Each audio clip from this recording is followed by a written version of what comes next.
Sardines, a small fish with a strong vitality, have long been an important part of Japanese cuisine and the fishing industry.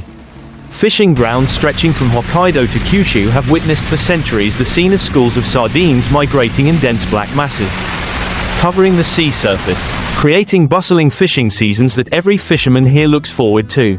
Sardines are usually only about 10 to 15 centimeters long, with a slender body covered in shimmering silver scales.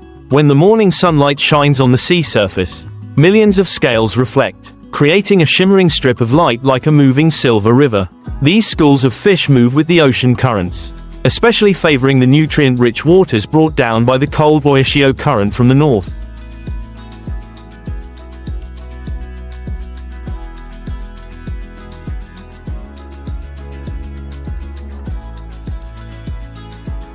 Mixed with the warm Kuroshio current from the south, creating an ideal environment for sardines to breed and feed. In summer and early autumn, they gather in huge schools, so dense that the water surface can be seen from afar, as if boiling with countless wriggling fins. This is the golden time for Japanese fishermen to deploy their sen fishing techniques.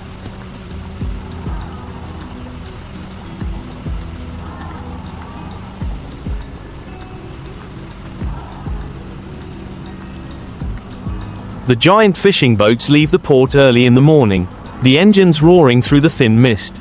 The crew is busy preparing fishing gear, checking each mesh of the net, each winch, each coil of rope, because once out at sea, everything must operate smoothly. Experienced fishermen often stand at the bow of the ship, their sharp eyes observing the sea surface to detect signs of schools of fish.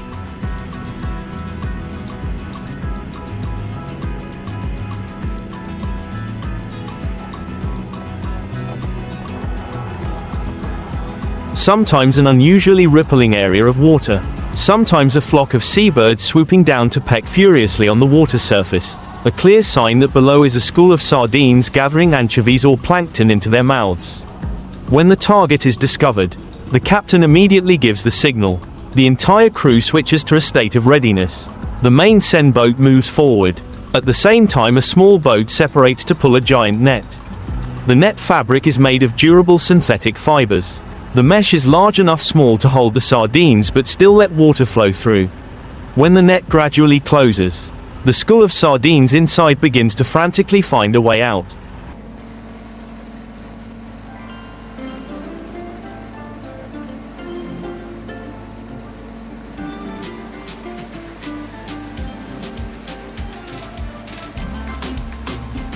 But all exits are blocked. Millions of fish are crowded together in the narrow water area, creating a dense mass of fish. Looking down from the deck of the ship, only a dense black mass moving and sparkling.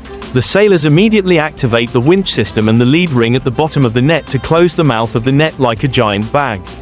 From here the process of pulling the fish up begins. Hydraulic cranes lower the machine rack or large capacity suction pipe into the net. Batches of shiny silver fish are sucked up or scooped up, pouring into the holding compartment. The sound of fish hitting the steel wall echoes throughout the ship. The salty smell of the sea mixed with the characteristic fishy smell of sardines spreads throughout the space.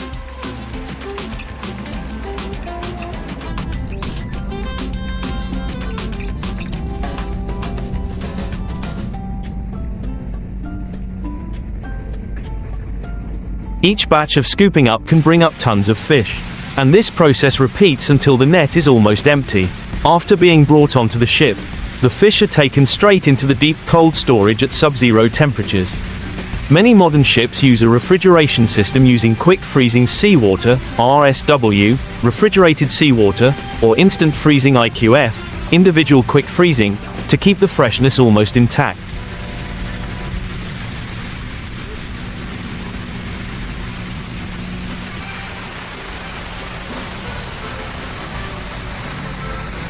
Because sardines spoil easily if not preserved in time. On deck, fishermen work tirelessly. Each person operates machines, sorts fish, checks nets to prepare for the next catch. On lucky days, in just one morning, the ship can collect several hundred tons of fish. The cold storage is full. The ship returns to port heavily in the sunset, where refrigerated trucks are waiting to transport the fish to processing plants or seafood auction markets.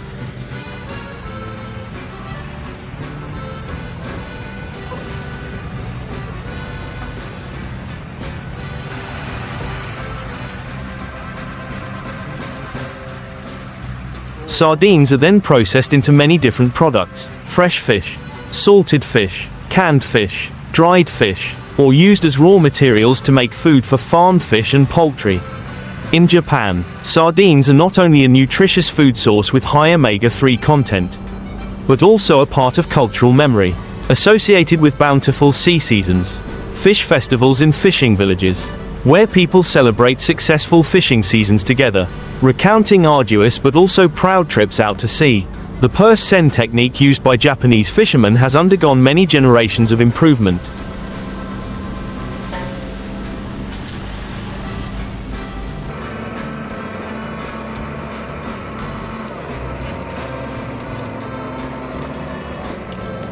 From handmade cotton nets, hand oars, to steel-hulled ships equipped with fish-finding radar, GPS positioning systems, 360-degree scanning sonar to accurately determine the location and size of fish schools.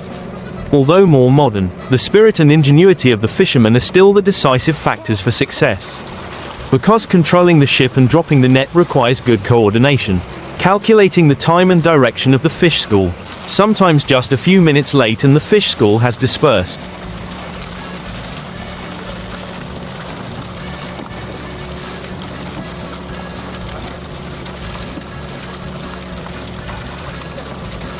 At sea, the weather is also a challenging factor. Big waves, strong winds, sudden rain can make dropping and retrieving the net extremely dangerous. But for Japanese fishermen, those hardships are part of the job. They are used to staying up for hours, facing the wind and waves, and the feeling excited to see the ship's hold full of fish. The image of silvery sardines jumping in the nightlight, sparkling like thousands of small mirrors in the ocean, is a sight that no one can forget. Such trips not only bring income but also demonstrate the strong relationship between people and the sea.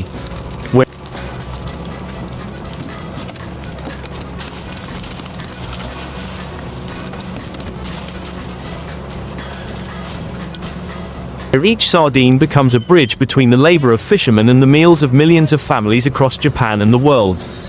Do you want me to continue writing to reach 15.00 words right now in one go? Or do you want me to develop more detailed descriptions of the process of finding fish? Casting nets at night, preserving and auctioning sardines to make the article longer and more vivid. Understood. I will continue the story about sardines, but gradually move on to catching other fish such as mackerel, Japanese mackerel, ma-aji, and other types of mackerel, in a long,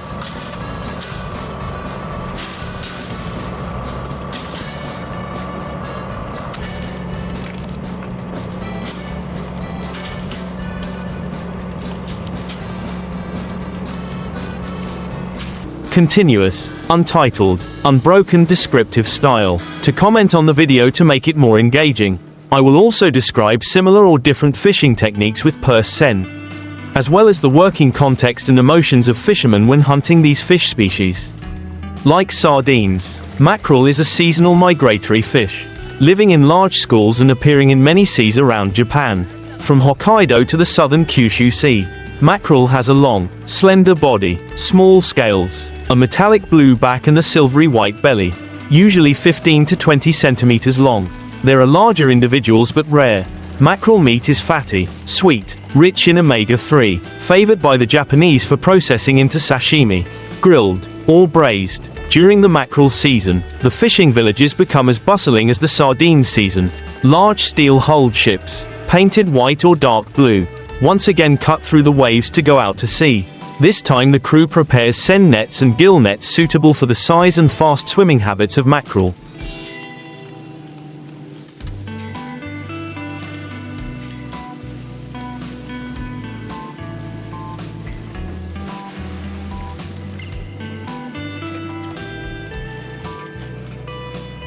Unlike sardines that usually swim near the surface, mackerel can change depth quickly, moving according to the bait fish streams or the moonlight at night. Therefore, many mackerel fishing trips take place at night. When the sea is calm, there is only the sound of waves and the sound of the ship's engine. On the deck, the fishermen turn on the high-power, high-pressure lighting system. The bright blue-white light illuminates the entire sea, attracting plankton and small bait fish, pulling a school of mackerel to feed. When the sonar confirms that the school of fish is large enough,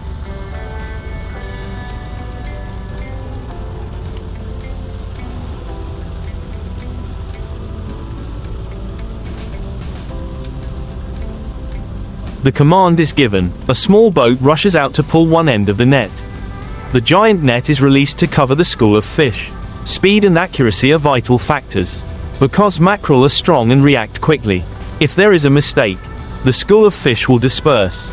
The fishermen coordinate smoothly, the winch operates continuously, the lead ring at the bottom of the net closes, turning the entire school of fish into a neat mass in the net.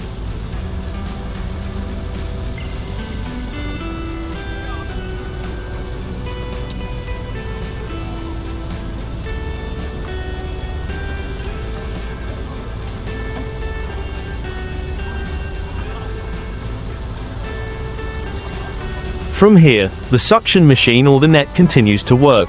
Waves of shiny silver blue fish pour onto the deck, mixed with the cheers of the fishermen when the first successful catch.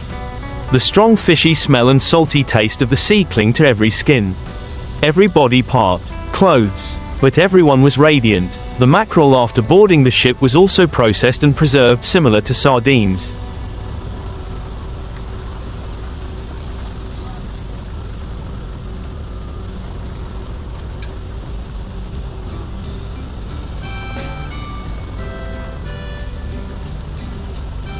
Many modern ships use cold seawater tanks to circulate the fish alive until they reach the port, serving auctions and exports. During peak season, each ship can bring back hundreds of tons of mackerel.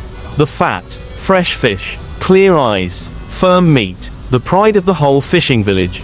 In many areas, in addition to purse seine, fishermen also use floating or sinking trawls to catch mackerel.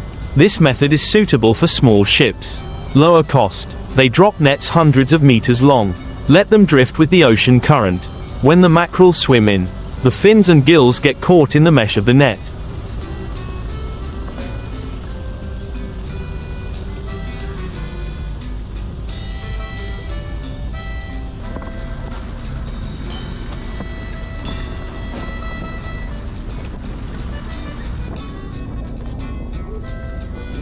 Early the next morning, pulling the net up will collect a batch of fresh fish. Compared to industrial fishing, this method yields less but keeps the fish intact, serving high-end seafood markets. And then, when the mackerel season is over, Japanese fishing grounds switch to other fish species different. Sometimes herring, anchovies, sori, all follow the endless cycle of the ocean. Each season a species, each trip a story, but the common point is still the image of resilient fishermen, living with the sea, understanding the sea and respecting the resources that the sea gives. The ships full of fish docking not only bring income but also bring joy.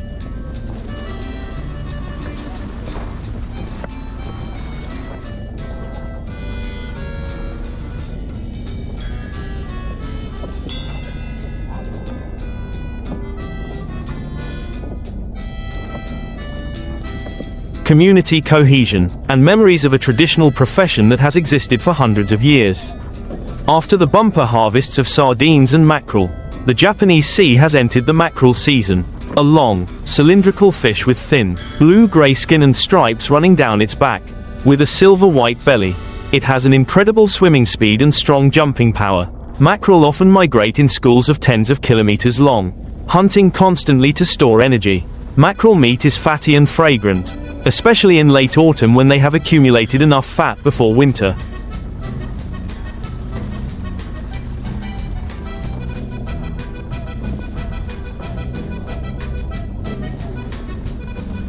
In Japan, mackerel is processed into sashimi, grilled with salt, or made into shimasaba, a famous pickled mackerel dish. To catch mackerel in large quantities, Japanese fishermen often use specialized purse seine boats or long trawl nets. Because mackerel swim fast and strong, the captain must carefully calculate the trajectory of the school of fish, combining sonar and fish detecting radar to determine the location. When the net is released, the sailors must work quickly to cover the entire school. When the mackerel is caught in the net, it often struggles very strongly, creating waves and rumbling sounds throughout the net compartment. The first mackerel pulled up is always a moment that excites the entire crew. Each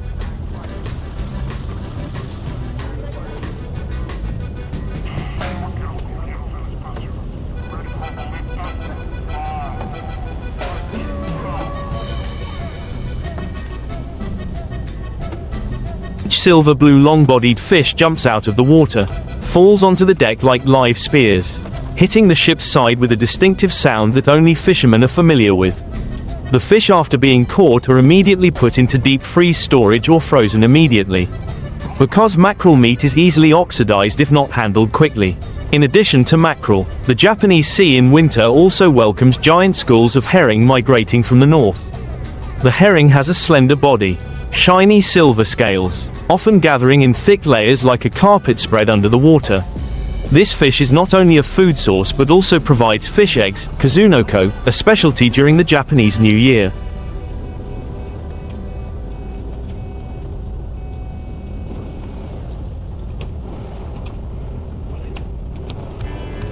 To catch herring, fishermen use both purse seine and dragnet, depending on the depth and density of the fish. When the net is pulled up, thousands of small herring splash in the water. The silvery shine of the scales reflects the night lights, creating a magical scene. The smell of fresh herring and the smell of seawater, the cold, blends together, evoking a feeling of both salty and familiarity. In early spring, when the sea warms up, anchovies begin to appear densely. They are small, with translucent bodies, moving in giant schools, and are important food for many large fish, seabirds, and humans. Anchovy fishing in Japan often uses small purse seine nets or nearshore trawls.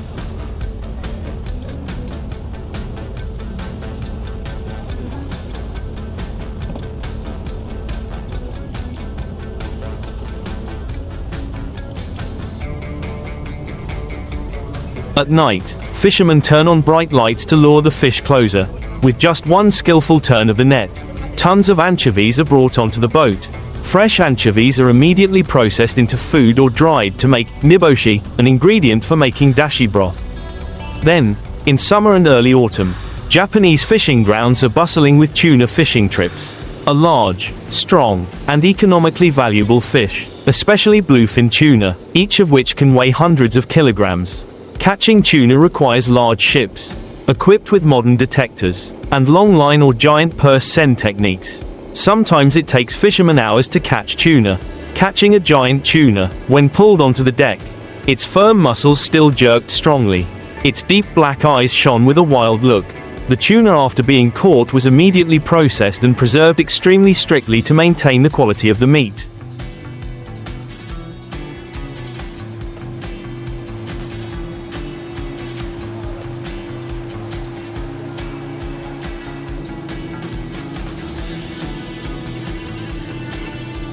Because most of it would be exported to high-end fish markets such as Tsukiji or Toyosu in Tokyo. The image of ships loaded with tuna docking at the port, workers and traders bustling about, the sound of each other calling out, the rumbling of carts rolling, the fishy smell mixed with the smell of ice, all creating a harmony of the Japanese fishing industry. And so on, the cycle of the sea continues. From one fishing season to another, each species of fish has its own color of the ocean. But the common point is still the hard-working hands of fishermen, the harmonious coordination between humans and the ocean, the joy and pride when the heavy hold of the ship returns, carrying precious gifts from the ocean to the mainland.